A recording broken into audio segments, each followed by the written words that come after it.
الله أكبر الله أكبر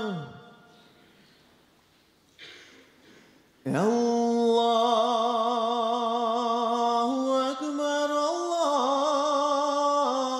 الله أكبر أشهد أن لا إله إلا الله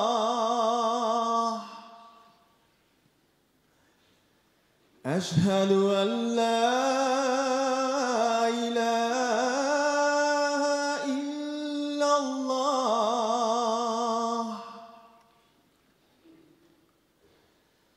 أشهد أن محمدًا رسول الله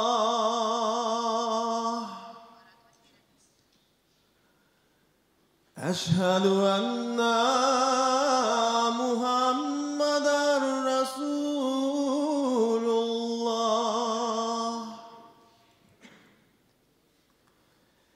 حي على الصلاة حي على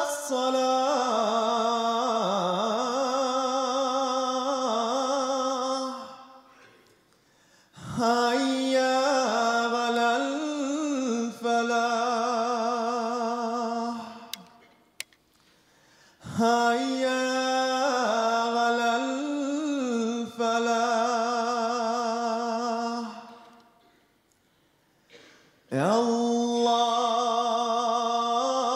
الله أكبر الله أكبر لا إله إلا الله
السلام عليكم ورحمة الله وبركاته. الله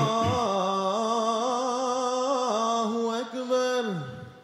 الله أكبر.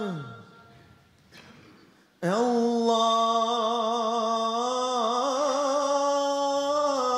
أكبر. الله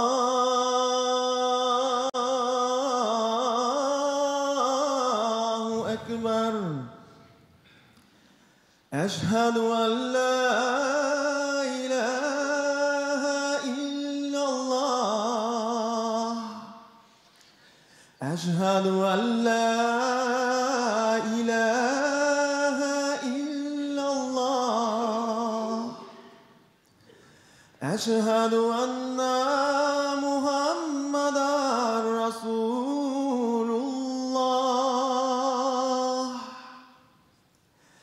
أشهد أن محمدا رسول الله. هيا على الصلاة. هيا على الصلاة. هيا على الفلاح. هيا على الفلاح. الله أكبر. الله أكبر. لا إله إلا الله.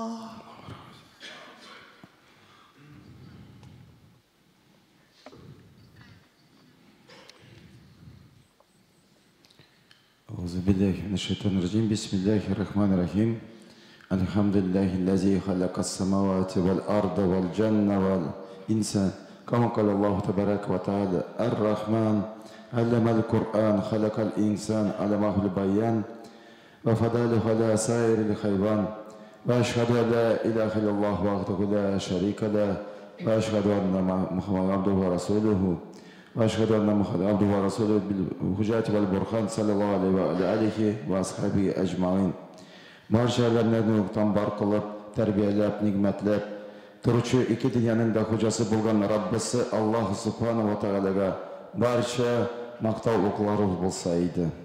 Ushbu dünya yurtuna rahmet kılıp ciberilmiş Peygamber Muhammed Aleyhisselam'a ko'ngil türlerden çıkan salavat salavat şeriflerimizde bulsaydı. Biz yaşattırgan dünya Allah Teala'nın kanunlarına negizlengen. Mesela Quyosh, ay, yıldızlar, yıl fasılları Allah Teala koygan kanunlarga boysunalar. Şolay kişi turmuşı da Allah Teala'nın kanununa negizlene. Allah Teala'nın bu kanunu, bu da tabiat kanunları şekilde özgermi. Bu durumda Kur'an'da şolay deb aytili. Ul Allah ölümni hem yaşamını sizni sınav için yarattı. Sizning ko'ysangiz amali bo'yicha eng yaxshi bo'lar ekan, u jengilmovchi, g'afur etuvchi zot. Allah yer sharindagi butun kishini da sinov uchun borliqqa keltirdi. Adam bolasi tug'andan olib o'lganchiga qatli sinovlar aşağıza. Allah Teala shulay deb aytdi. Biz sizni nacharlik ham yaxshilik bilan fitna bo'larak sinaymiz, ham siz bizga qaytarilacaksınız. Bu oyatdan anlaşılgancha Allah Teala kishilarni og'irlik bilan da hem rahatlık bilen de sınarga mümkün. Kişinin bela kazalar, ağırlıklar bilen sınavı turunda Allah Teala şulay deb aytdi. Biz sizni chindan da korku, açlık, baylıkның kişilerini hem jemişlerini kimi bilen sınayacağız. Hem sin sınav vakitinde sabır buluşularını şatlandır deb aytdi. Ayettagi korku bilen sınav öz içine düşmanlarını, suguşlarını, hem turmuşdagi türlü korkunç vakıgalarını ala. Açlık bilen sınav kuruluk oңuşsuz yıllarını anlata. Jemişlerinin kimi balalarını yugaltı, hem oңuşның az buluğun bildire. Yer izinde bütün kişiden şularının birersi bilen sınalıp yaşı. Әгәр дә кеше бу сынауларны Аллаһның тәкъдире белән риза булып, һәм биргән ниғмәтләренә шөкр итеп үткәрсә, ул кыямәт көнендә җәннәт белән шатландырылачак. Алда әйтелгәнчә, Аллаһ Тәгалә кешене байлык һәм рәхәтлек белән дә сынарга мөмкин. Бу төр сынауга акчаның күп булуы, яхшы эштә эшләү, сау-саламат яшәү, гаилә кору, балалар үстерү кебек мисаллар керә. Кайбер кешеләр бай һәм рәхәт тормышта яшәүне сынау түгел, Аллаһ Тәгаләнең аларның яратуы дип кабул итәләр. Ләкин чынлыкта Аллаһ Тәгалә кешегә әлегә ниғмәтләрне сынау өчен генә бирә. Аллаһ Тәгалә бу турыда шулай дип әйтә: әгәр дә кешене Раббысы сынап, аңа хөрмәт күрсәтсә һәм ниғмәт бирсә, ул әйтә: Раббым миңа хөрмәт күрсәтте. Әгәр дә ул Аллаһ аны кешене сынап, ризыгын әзәйтсә, ул әйтә: мине Раббым кимсетте. Аллаһ Тәгалә аңа әйтә: юк, алай түгел, дип җавап бирә. Әлеге аяттан аңлашылганча, Аллаһ Тәгаләнең берәр кешегә байлыкны күп итеп бирү аны яратканлыгын аңлатмый. Шулай ук факирлык белән сынауы да ул кешегә ачуланганлыгын белдерми. Булар бөтенесе дә Аллаһ тарафыннан адәм баласын сынау өчен генә эшләнә. Шуңа күрә дә Аллаһ Тәгалә байлык һәм факирлык турында дөрес фикердә булмаган кешеләргә аятның ахырында: юк, алай түгел, сез дөрес фикерләмисез, бу бары тик сынау өчен генә бирелде дип әйтә. Аллаһ Тәгаләнең кешеләрне байлык һәм факирлык белән сынауы үзе биргән ниғмәтләргә шөкер итәләрме, әле аларны инкар итәләрме икәнлекне белү өчен генә булды. Кайбер кеше Аллаһка ышансаң, намаз укысаң, ураза тотсаң, садака бирсәң, сынаулардан котыласың дип уйлый. Ләкин Аллаһ Тәгалә моны инкар итеп, Коръәндә шулай дип әйтә: әле кешеләр без иман китердек дигәннән соң сынаусыз калдырылачаклар дип уйлыйлармы? Дөреслектә без инде аларга хәтле яшәгән кешеләрне дә сынадык. Аллаһ чыннан да дөрес сөйләүчеләрне һәм ялганчыларны ачыклаячак. Сынаулар һәр вакыт булачак. Хәтта пәйгамбәрләр дә Аллаһ Тәгаләнең иң хәерле куллары булуларына карамастан сынаулардан котыла алмады. Музгат бин Савид исемле кешенең әтисе Мухаммад саллаллаху алейхи ва саллямнан: кайсы кешеләр иң каты сынала дип сорады. Мухаммад саллаллаху алейхи ва саллям әйтте: иң каты сынаучылар пәйгамбәрләр, соңыннан изге әмәл кылучылар, соңыннан алар кебек кешеләр. Кеше динне тотуына карап сынала. Әгәр дә ул динне каты тотса, аңа карата сынау да катырак була. Әгәр дә ул динне йомшак тотса, динне тотуына карап сыналачак. Кеше сынаудан җир исендә гөнаһсыз йөргәнчегә хәтле котылмаячак. Мусульман кешесе шуны яхшы аңларга тиеш: Аллаһ Тәгалә үзенә ихластан гыйбадәт кылучы кешегә бары тик хәерле нәрсәне генә бирә. Аермасы юк. Аңа килгән нәрсә бәла-казамы яки бәхет, шатлыкмы? Аллаһ Тәгаләнең кешеләрне төрле сәбәпләр аркасында сыный. Галимнәр кешегә килгән сынауларны өч сәбәп белән аңлаталар. Беренче сәбәп ул кемнең кем икәнне ачыклау өчен. Чыннан да Аллаһка ышанамы һәм аңа гыйбадәт кыламы икәнлеген ачыклау өчен Аллаһ Тәгалә адәм баласына төрле сынаулар җибәрә. Бу рәвешле Аллаһ Тәгалә аның хакыйкатьтә кем булуын үзенә һәм башка кешеләргә күрсәтә. Кайбер кешеләр рәхәт вакытта үзен дини яки Аллаһка ышанучы, намаз укучы, мәчеткә йөрүче кеше итеп күрсәтә. Сынау вакытында балаларның бөтенесен дә ташлый. Бу хәл әлеге кешенең ихлассызлыгын, дини вазифаларын икизләнеп кенә башкаруын күрсәтә. Аллаһ Тәгалә шулай дип әйтә Коръән Кәримдә: без сезне арагызда дин юлында торучыларны һәм сабыр итүчеләрне белү өчен сынайбыз. Сынау биреп, Аллаһ Тәгалә ислам дине юлында чыннан да тырышлык күрсәтүчеләрне, сабыр итүчеләрне, үзенә ихластан гыйбадәт кылучыларны икизләнеп кенә дин тотучы ва хәерле гамәлләр кылучы кешеләрдән аера. Икенче сәбәп ул тәрбияләү өчен. Аллаһ Тәгалә кешене турыга бастыру өчен төрле сынаулар җибәрергә мөмкин. Сынауларга хәтле кеше Аллаһ Тәгаләгә гыйбадәт кылмыйча, гөнаһларга чумып яшәргә мөмкин. Бәла-казалар күрә башлагач, Аллаһ Тәгаләгә кайта. Аллаһ Тәгалә шулай дип әйтә: әгәр без аларга зур газаптан түбәнрәк газапны чыннан да татытачакбыз, бәлки алар туры юлга кайтырлар дип. Әгәр дә Аллаһ Тәгалә үзе яраткан кешенең аҗр-савабын дөньядагы һәм җәннәттәге дәрәҗәсен күтәрергә теләсә, ул аңа төрле сынаулар җибәрә. Әгәр дә кеше шушы сынауларны Аллахка шөкер итеп һәм риза булып булса, ул Аллаһ Тәгаләнең сөекле кулына әверелә вә аның рәхмәтенә якыная. Өченче сәбәбе ул гөнаһлардан чистарту өчен. Адәм баласына төрле сынаулар килүнең бер сәбәбе кылган гөнаһларына да бәйле. Аллаһ Тәгалә бу турыда шулай дип әйтә: "Сезгә килгән бәла казаларның бары тик кулларыгыз белән кылган гөнаһларыгыз өчен генә." Һәм ул Аллаһ аңа карамастан күбесен гафу итә. Кыямәт көненең газабы дөньядагы газаптан бик күп мәртәбә артыграк. Менә шуңа күрә Аллаһ Тәгалә кешегә җәһәннәмдә газапланмасын өчен бу дөньяда төрле сынаулар җибәрә һәм шулар аркылы аның гөнаһларын гафу итә.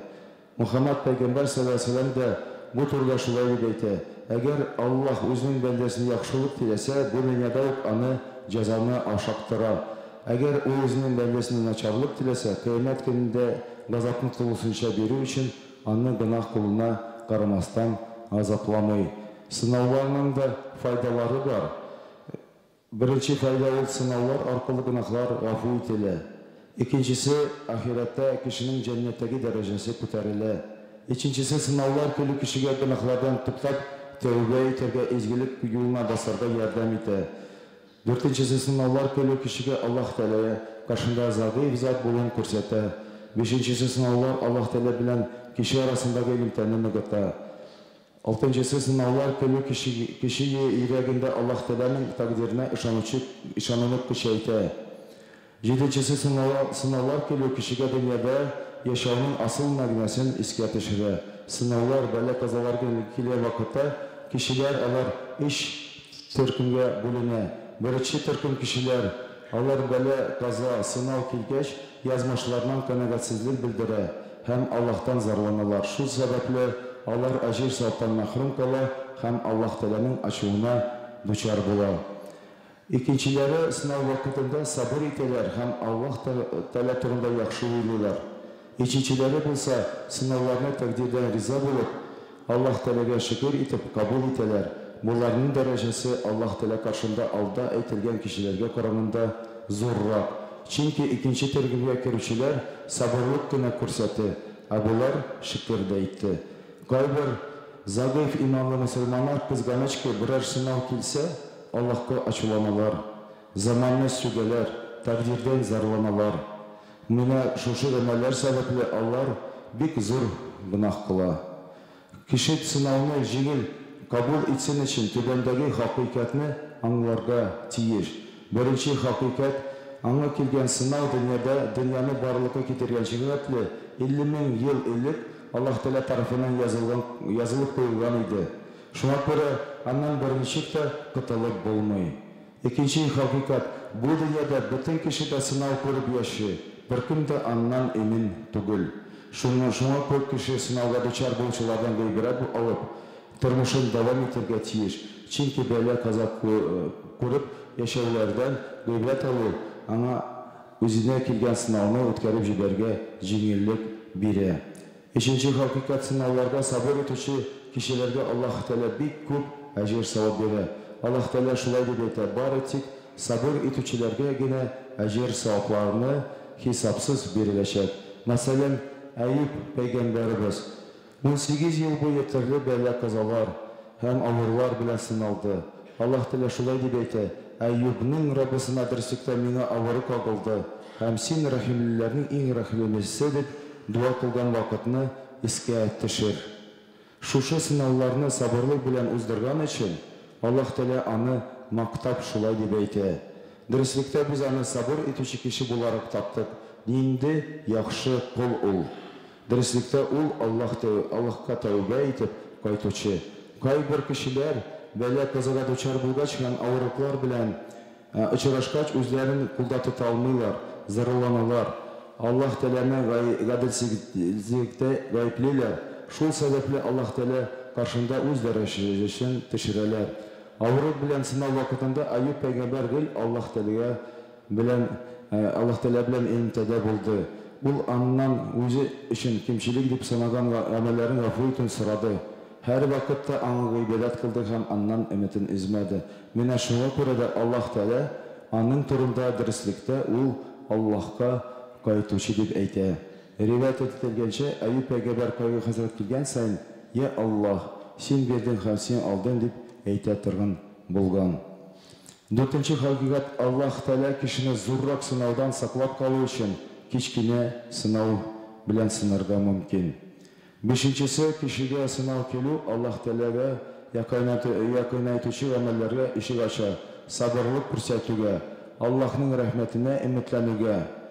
Кеше сынау килгәнчегә хәтле хәерле гамәлләрне күп кылмаска мөмкин. Шуңа күрә дә Аллаһ Тәала аның җәннәттәге дәрәҗәсен күтәрү һәм изге гамәлләрне күбрәк кылуга итерү өчен төрле сынаулар җибәрергә мөмкин. Кайбер кешеләр сынаулар килгәнчегә хәтле Аллаһ Тәаләгә гыйбадәт кылмыйча гөнаһларга батып яшәргә мөмкин. Шуңа Аллаһ Тәала бу кешене сынаулар аркылы үзенә якынайта. Әгәр дә мусульман кеше сынауны җиңел үтәргә теләсә, ислам диненә күрсәтелгән түбәндәге әмәлләрне үтәргә тиеш. Беренчесе сынауны Аллаһтан дип кабул итеп, аның белән килешү. Икенчесе ислам динендә күрсәтелгән әмәлләрне үтәп, Аллаһның әмеренә каршы килмәү, аңа ачуланмау һәм заманны сүкмәү. Өченчесе сынауны узу өчен бөтен чараларны да куллану. Дүртенчесе Аллаһ Тәаләдән кылган гөнаһлар өчен гафу итүне сорау һәм дуа кылу. Әлимнәр дуа бәла казаны туктатучы сәбәп булып тора ди.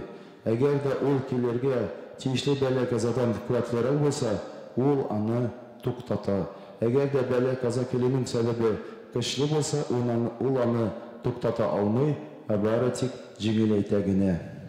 Аллаһ Тәалә бәла каза сынаулар килгән вакытта сабыр итүчеләрнең дуа кылу рәвешләрен хәтта Коръәндә дә китерә.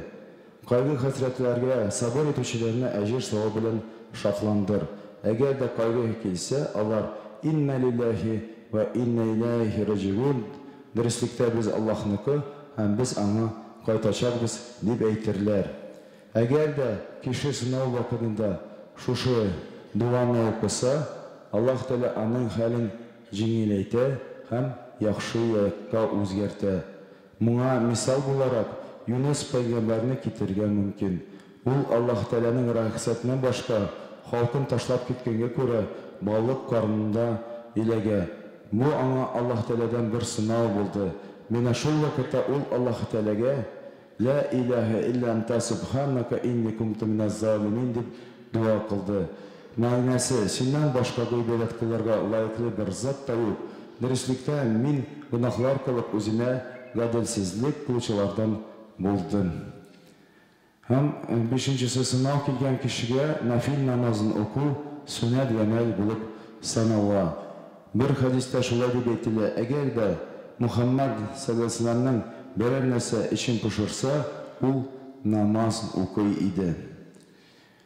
Һәм садака бирү. Мухаммад саллаллаһу әйтә: чирләрегезне садака белән даваллагыз. Ибн Дакыйк аль-Гыйд шулай дип әйтә: бу хадистә хәфиф хәтәр төшү куркынычы булганда, бәла казаны туктату өчен садака бирү мустахаб булуына дәлил бар. Һәм җиденчесе ул Коръән уку. Аллаһ Тәалә Коръән укуның файдасын турында Коръәндә шулай дип әйтә: һәм без Коръәннән мөэминнәргә шифа һәм рәхмәт булучы нәрсәне индерәбез. اللهم اغفر للمؤمنين والمؤمنات والمسلمين والمسلمات أحياء منهم والأموات إنك أنت مجيب الدعوات ومنزل البركات ورافع الدرجات وقاضي الحاجات برحمتك يا أرحم الراحمين. بارك الله لنا ولكم في القرآن العظيم ونفعنا وإياكم في الآيات والذكر الحكيم إنه هو الغفور الرحيم جواد الكريم السميع الدعاء.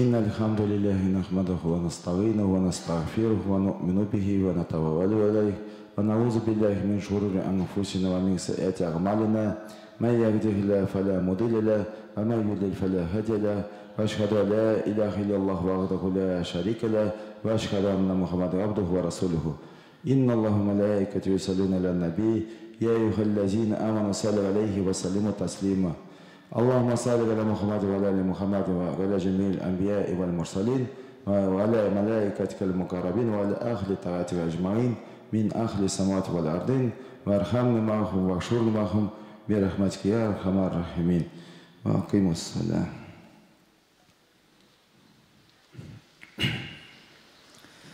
الله أكبر الله أكبر الله أكبر الله أكبر أشهد أن لا إله إلا الله أشهد أن لا إله إلا الله أشهد أن محمد رسول الله أشهد أن محمد رسول الله حي على الصلاة حي على الصلاة حي على الفلاح حي على الفلاح قد قامت الصلاة قد قامت الصلاة الله أكبر لا إله إلا الله.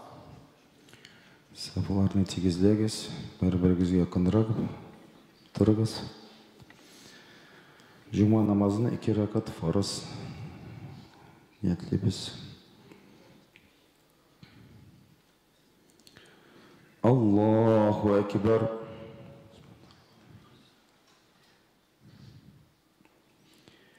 Elhamdülillahi Rabbil alemin. Errahmanirrahim. مالك يوم الدين إياك نعبد وإياك نستعين اهدنا الصراط المستقيم صراط الذين أنعمت عليهم غير المغضوب عليهم ولا الضالين إذا جاء نصر الله والفتح ورأيت الناس يدخلون في دين الله أفواجا فسبح بحمد ربك واستغفر إنه كان توابا. الله أكبر. سمع الله لمن حمده. الله أكبر.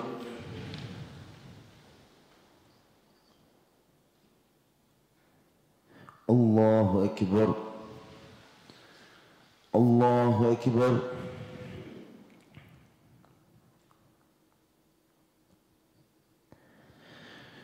الله أكبر.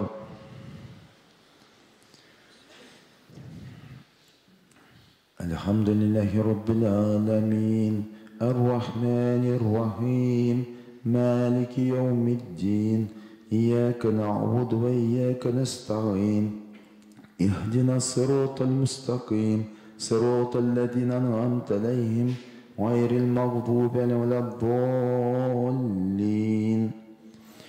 قل هو الله أحد الله الصمد لم يلد ولم يولد ولم يكن له كفوا أحد. الله أكبر. سمع الله لمن حمده.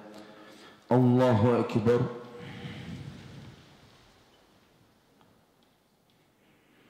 الله أكبر. الله أكبر.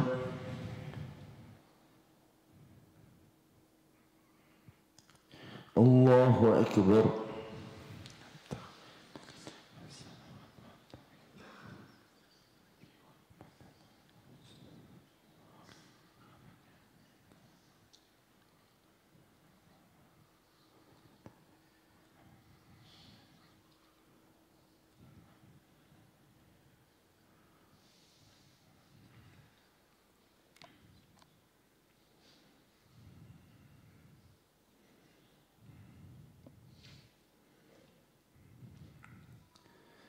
السلام عليكم ورحمة الله.